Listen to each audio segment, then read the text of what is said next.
ગીરના જંગલોમાં સાવજ સાથે બાદ ભીડતી ચારણ કન્યાની વાર્તા તો તમે સૌએ કોઈ સાંભળી જ હશે, પરંતુ આજે અમે તમને બતાવીએ દક્ષિણ ગુજરાતની એક ચારણ કન્યાની કે સુરતના પલસાણામાં રહેતા એક મહારાષ્ટ્રીયન પરિવારની દીકરીએ અંધારી રાત્રે ઘરે ચોરી કરવા આવેલા 3 તસ્કરો સાથે બાદ ભીડી અને ગુજરાતની સિંહણ સાબિત થઈ છે। બારડોલી સાયન્સ કોલેજમાં અભ્યાસ કરતી અને માતા તથા બહેન સાથે રહેતી રિયા સ્વાઈ નામની આ દીકરી સિંહણ જેવું કામ કરી બતાવ્યું છે।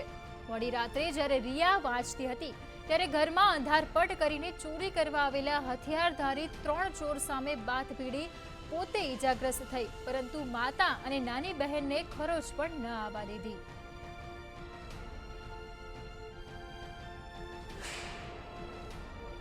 तीन लोग घर पे घुसे थे पीछे से, मेरे घर के पीछे से। जब पीछे का दरवाज़ा पूरे अच्छे से बंद था, वो लोग कुछ लेके अंदर पूरे दरवाज़ा ऐसा मेरी दरवाजे की कुंडी तोड़कर घर में घुसे।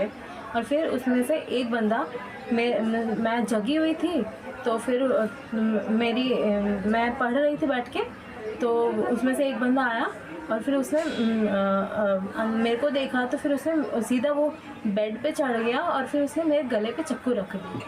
तो जब उसने चाकू रख दी तो मैं अपना हाथ बीच में लाके उस चाकू को हटाने लग गई थी। फिर उसके बाद जैसे मैं हटाई, फिर उसके बाद उसके पीछे 2 और आ गए। फिर उसमें से एक वाला जो बंदा था वो मेरी बहन मेरे बाजू में सो रही थी, तो उसकी तरफ जाने लगा। तो फिर मैंने उसको मेरी तरफ खींचा और फिर जैसे मैंने खींचा तो फिर उसने मेरे गले पे जो चाकू रखा था तो मैं उसने फोर्स कर दिया। मैं ऐसे पीछे और की, फिर मैं ज़ोर से चिल्लाने लगी। जैसे मैं ज़ोर से चिल्लाई तो फिर फिर जैसे मैं ज़ोर से चिल्लाई फिर उसने पीछे हटा। फिर मेरी बहन उठ गई। मेरी बहन जैसे उठी उसने देखा कि 3 लोग थे और तीनों के हाथ में चाकू थे और उन्होंने मास्क पहन रखे थे और बाल में कुछ बांध के रखा था कपड़े जैसा, ये कुछ नहीं था उनको दिखने जैसा। फिर वो हमारी तरफ आ रहे थे, तो फिर उसके बाद हम दोनों ज़ोर से चिल्लाए। फिर उसके बाद मेरे मम्मी पापा दोनों उठ गए। फिर उठ के जैसे हमारे रूम में आए, फिर उसके बाद जैसे रूम में आए फिर उनको देखा, फिर चोर लोगों ने अपने मम्मी पापा को देखा, फिर वो सब भागने लगे। भागते भागते उन्होंने मेरी बहन के ड्रेसिंग टेबल के ऊपर जब फ़ोन पड़ा था उसने वो चुराया और 2-4 चीज़ें भी ऐसे चुरा के वो ले गए। આઝમ સાલે લાઈવ જોડાઈ ગયા છે અમારી સાથે। જે આઝમ, જે રીતે અત્યારના જમાનામાં એક દીકરી તરીકે પોતાનું રક્ષણ કરવું ખૂબ જ જરૂરી છે, ત્યારે સુરતથી એવી ઘટના સામે આવી રહી છે જેમાં એક દીકરીએ ચોરોથી પોતાની માતા અને બહેનની રક્ષા કરી છે। શું છે આ સમગ્ર મામલો? જે રીતે આખો મામલો સામે આવી રહ્યો છે તે અન્ય યુવતીઓને પણ પ્રેરિત કરી શકે છે, કારણ કે દીકરીઓ પણ અગર જો આવી રીતે બહાદુરીપૂર્વક સામનો કરી હોય અને પોતાના પરિવારનો જીવ બચાવી શકે છે અને જો મોટી હોનારત કે કોઈ પણ ઘટનાને ટાળી શકતી હોય તો આ સૌથી સારી વાત કહેવાય। આ વાત છે સુરતના પલસાણા તાલુકામાં આવેલા જે રામ કબીર સોસાયટી છે ત્યાંની આ ઘટના બનીને આ સામે આવી છે। C15 નંબરના મકાનના અંદર આ પરિવાર રહે છે, જેના અંદર બારડોલી સાયન્સ કોલેજમાં રિયા અભ્યાસ કરે છે। પ્રથમ વર્ષ એનો કોલેજનો છે અને એ રાત્રે જાગી રહી હતી અંદાજે 1.5 કલાકે અને એનું અભ્યાસ કરી રહી હતી, ત્યારે અચાનક જ એને એવો આભાસ થયો હતો કે સોસાયટીના અંદર કોઈ લોકો આવ્યા છે, પરંતુ તેના ઉપર એને વધારે ધ્યાન ના આપ્યું હતું। પરંતુ અચાનક જ લાઇટ જતી રહી હતી, વીજળી કાપ ગયો હતો, જેના કારણે આ તસ્કરોએ આ ઘરને ટાર્ગેટ કર્યું હતું, C15 નંબરનું જે મકાન છે તેને, અને તેના અંદર પ્રવેશી ગયા હતા।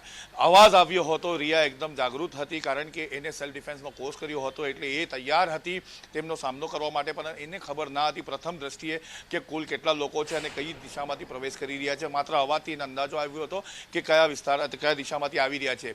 અચાનક લાઇટ આવી ગઈ હતી, સામે થઈ ગયા હતા અને સામે ફિલ્મી દ્રશ્યો સર્જાયા હતા, જેના અંદર રિયાને જે હાથના અંદર ઈજાઓ થઈ છે તેના અંદર ગંભીર ઈજા કહી શકાય, કારણ કે 24 જેટલા ટાંકા આવ્યા છે। જે તસ્કરો હતા તે પોતાનો ચહેરો છુપાવીને આવ્યા હતા અને હાથમાં આવેલો મોબાઈલ લઈને ફરાર થઈ ગયા હતા। આ સમગ્ર મામલે ખરેખર જોવા જાય તો પોલીસે હાલ તપાસ તો હાથ ધરી છે, પરંતુ હજુ સુધી પોલીસના હાથમાં કોઈ કડી લાગી નથી।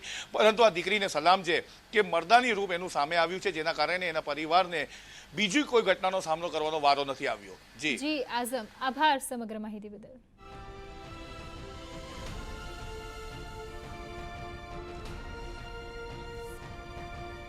તો જેવી રીતે એક મહત્વની ઘટના સુરતથી સામે આવી રહી છે ગુજરાતમાં, જેવી રીતે દિવસે દિવસે કિસ્સાઓ વધી રહ્યા છે, જેમાં એક દીકરી તરીકે, એક છોકરી તરીકે રક્ષણ કરવું ખૂબ જ જરૂરી છે, સેલ્ફ ડિફેન્સ ખૂબ જ જરૂરી છે. અને આવી એક યુવતી રિયા જે છે તે સુરતમાં પોતાની માતા અને પોતાની બહેનનું રક્ષણ કર્યું છે. આપણે સૌ કોઈએ સૌરાષ્ટ્રની ચારણ કન્યાની વાત સાંભળી જશે, પરંતુ ગુજરાતની આ સિંહણની વાત સાંભળીએ તો સુરતમાં રિયા નામના આ છોકરીએ પોતાની માતા અને બહેનને બચાવી છે.